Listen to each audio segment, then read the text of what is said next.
everybody, here's Mr. Jeff again with another VBDL Explore project for you. And since we're in the holiday season, it's December, we're going to be doing a project with paper bead garland. And this is a great project for the holidays, plus it's also a great project to use up some old papers that you might have around the house. So this is an example of some of the garland right here on this Christmas tree made from paper. And today I'm going to show you how we're going to be making these paper bead garlands and the materials we're going to need to make that. So over here are some of the supplies. And when you go to your local VBDL branch and get your take and make bag, inside the bag you're going to find a wooden barbecue skewer, and we're going to need that to roll out the paper. You're going to find a few examples of some paper beads. We'll have a few plastic beads there for you, some papers. What you'll need to do is provide your own glue. White glue works really good, or maybe you have a glue stick. If you happen to have something like Mod Podge or even a clear fingernail polish, that works really well. Pair of scissors, or X-Acto knife, or if you have a rotary cutter, something to cut with. And then also, I got also to remember, VBDL will provide the fishing line for you to make the garland. So that one you don't have to buy. So anyway, those are the supplies. It's very simple. And these are some examples of, this is another example of the garland here. This was made from a couple different types of papers. And the shape of the paper will help determine what the bead is going to look like. So here's an example on this paper. This one has a triangular shape. So this is 1.5 inches at the base, and this is 11 inches length, basically a standard computer size paper, and it's tapered into a triangle shape.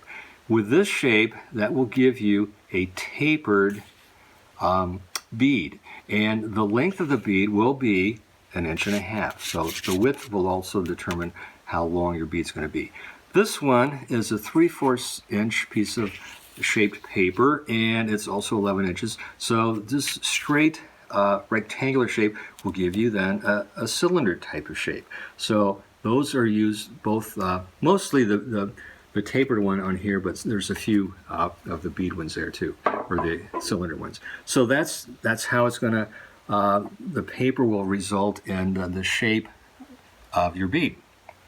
So here's some more examples here, and these are the tapered ones.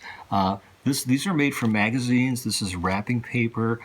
These are the cylinder ones here that have a lot of decorative papers as well. So here's some examples of some of the paper.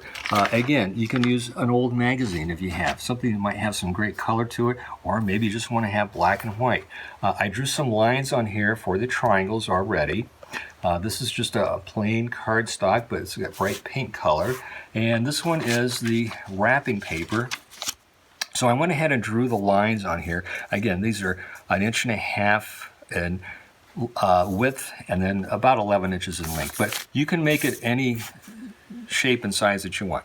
So let's get started, and I'm going to show you how to do this. So what you'll be starting with is, for example, I'll take this one of these triangle pieces, and let me just cut one out here. And I have a ruler and my rotary cutter, which goes pretty fast, or if you don't have this, just a pair of scissors works fine too. Okay, so I'm going to take one of these, and what you'll do is I'm going to put it with the side down that I want to show up. And when you get this started, you're going to take the skewer and try to maybe just fold that very end just a teensy bit to kind of get a crease going and start. And then all you're going to do is just roll this. And it's just a matter of rolling until you get almost to the end. And just keep rolling. And sometimes you might want to just take it off and do it by hand. When you get to about maybe 1.5 inches or 2 inches from the end, then you can take a little bit of glue and just simply glue that end, put some glue on that end, and then continue to roll up the end like that. And you're going to get a little bit of glue on your fingers, but it won't be bad. Then you can just simply remove that, and there is your bead. So here's a group of some other ones there like that. So it's very simple. What I would suggest doing is getting all your pieces cut, and then once they're all cut, then start to roll them out. And then when you get a whole bunch of those, then we're going to be coating them. But I want to show you one more item too. This is a paper bead maker, and I just happen to have one of these, and this works kind of the same way, but if you don't have one of these, it's fine, but I just want to show you how this is going to work.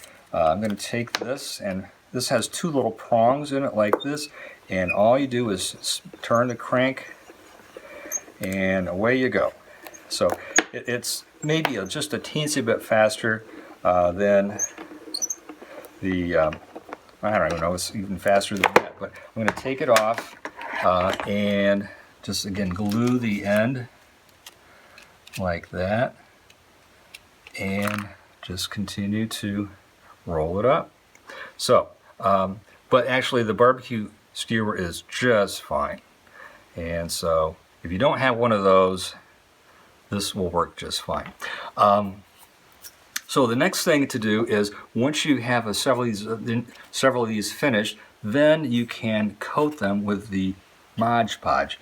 So, or if you don't have Mod Podge, if you have some fingernail polish, that's fine too. So I'm going to just take this and apply to the bead, and you want to put it on fairly liberally and make sure you get all the crevices coated there. And I'm going to leave this on here, and I have a piece of styrofoam, and it's going to set it in there and let it dry. And it'll be dry in just a few minutes, so it doesn't take very long at all on that. So once you've got a bunch of beads made and they're coated with a finish, and even if you don't have this, if you just have watered down some clear or some white glue with some water, and you can make a thin application that's going to seal it just a little bit better if you don't have the Mod Podge. Once you get all of that done, then you're going to start to put them on to the fishing line.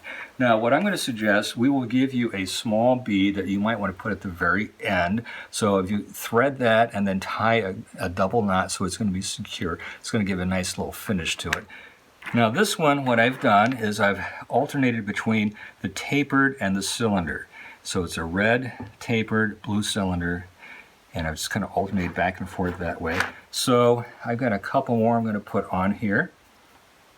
So it's very simple. Once you find the end of the fishing line, then just get it threaded in here and pull it through, and then it'll be up against the next one. And let's do that one more time with the red tapered one from the Christmas wrapping paper.